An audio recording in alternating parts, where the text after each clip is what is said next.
Churchgoers in St. Anne are staying upbeat despite COVID-19 restrictions. Some churchgoers who are unable to view online services are still doing other things to manifest their faith. Giovanni Dennis has their story in this week's Array of Hope.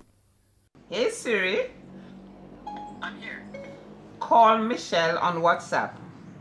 Visually impaired Christian Cynthia Brown Dixon demonstrating how she uses her phone to stay up to date not just with family but also church. I love church. I really miss church.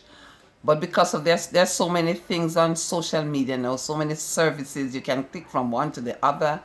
And I'm really blessed in listening to God's servant giving the word. And sometimes the things that the minister says or God's servant says is things that have been going through your mind. And so it enriches their day. Like other churchgoers, Mrs. Brown Dixon has to find different ways to attend her Sunday service. Even though I'm not able to see, I'll wake up and I'll turn my radio on and I listen to every service that goes on RJR. Then after RJR, I'm finished with RJR, I switch to Love FM or I might switch to GG FM.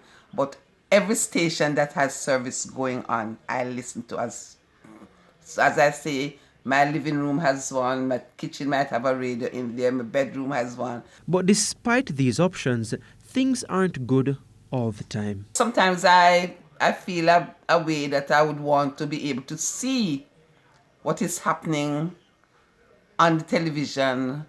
But because I can't hear, I have a good sense of hearing, then I take courage for that. Courage, too, is what Patricia Bowen calls on because she misses worshiping with her congregation at Standfast New Testament Church of God. Knowing the fact that I used to go to church and can't go, and knowing that it is online now and I'm not able to access that service online, it really affects me because the Bible says where 2 or 3 are gathered, touching anything concerning his name. So therefore, not having been able to be online, it have a setback. This is the Brownstone Tabernacle, and Pastor Fitzroy Thomas is working on online offerings for vulnerable members. We're in sympathy with those we are not able to reach, especially the older folks. Some of them are not technologically savvy, and some of them don't have the devices, and some can't afford the data and so on. But you know, we now have a new initiative with GGFM to carry the message across the airwaves to the shut-ins and the older folks. He says the COVID-19 crisis has allowed the innovation of youth within the church to flourish, innovation he plans to keep after the pandemic ends. Ms. Bowen, in the meanwhile, is hopeful.